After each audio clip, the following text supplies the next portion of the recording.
existe porque existem várias religiões, várias porcarias de religiões, né? Que lugar de religião é na sinagoga, é na igreja, enfim, né? São nos templos, né? E não dentro da sociedade. A sociedade tem que ser laica.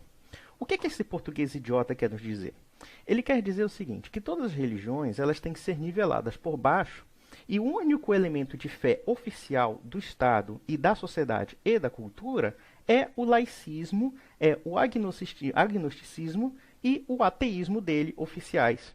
Na verdade, o que é o Estado laico moderno, ele não é um Estado, como se diz, um Estado neutro com relação às religiões. Na verdade, ele é um Estado que se baseia numa confissão, e nós temos que entender que todos os estados políticos, todas as estruturas políticas de poder, elas são confessionais, né? Ou seja, elas têm uma doutrina, elas têm um fundamento metafísico para a sua justificação, e a laicidade moderna, ela parte do quê? Ela parte da destruição ou então da relativização do pensamento religioso e o absolutismo do pensamento laicista, ou seja, do pensamento pseudocientificista, naturalista, que provém, inclusive, de conceitos maçônicos.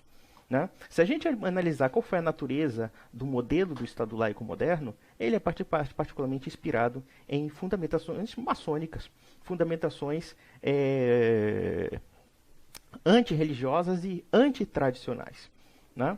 Ou seja, o Estado ele tira os conceitos metafísicos transcendentes que existiam na religião cristã tradicional, ou seja, que havia um conceito de direito divino, de direito natural, e agora o Estado se coloca acima de todo o conceito de justiça e de direito transcendente e se autonomeia o próprio Deus em pessoa, o próprio César redivivo. Essa é a natureza do Estado laico moderno. Né? Ou seja, de um Estado cético, de um Estado que em si mesmo é a própria justiça, em si mesmo é o próprio direito e a própria legalidade e se sobrepõe a qualquer conceito de direito natural. Isso, na prática, meus amigos, isso não passa de um despotismo estatal. Né? O Estado, hoje em dia, já tem uma religiãozinha civil. Né? A religião cívica do culto idolátrico da própria ação estatal em si mesma.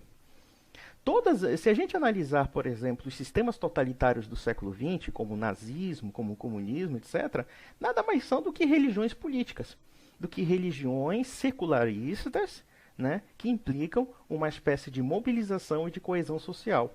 A própria democracia secular moderna, ela é também uma forma de religião civil.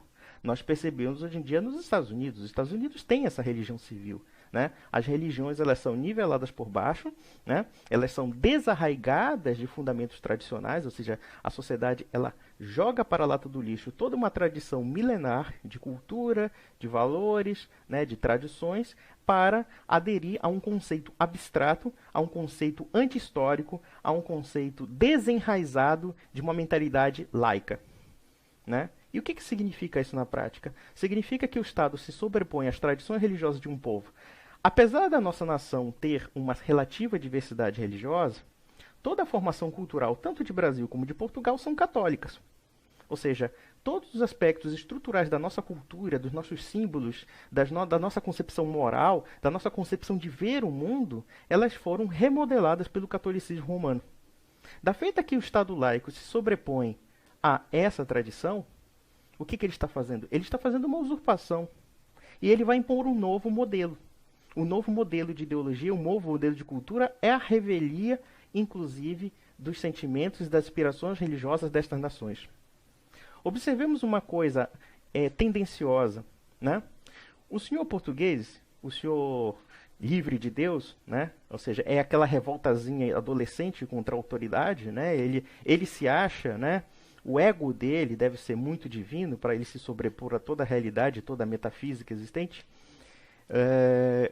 Nós percebemos que toda a ideologia do laicismo, ela é, como já reparei aqui, já vou repetindo, reiterando, uma confissão.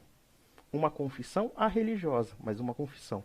Mas a confissão arreligiosa por si mesma, ela também tem suas formas de culto.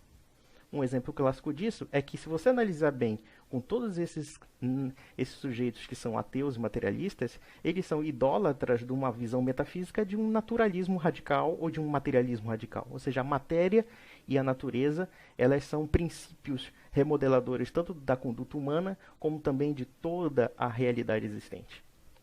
Observe uma coisa sobre quando qualquer discussão moral que envolve um ateu, ele sempre tem conceitos materialistas, seja explicando, sei lá, explicando em nome do evolucionismo, em nome do cientificismo, do positivismo, etc. Quando, na verdade, nós percebemos que todas essas concepções materialistas, elas são fundamentalmente ultrapassadas, e o exemplo mais grave dessas concepções materialistas aplicadas à realidade social, à realidade política, foram, por exemplo, os exemplos como o nazismo e o comunismo, e principalmente o regime comunista, que matou centenas de milhões de pessoas.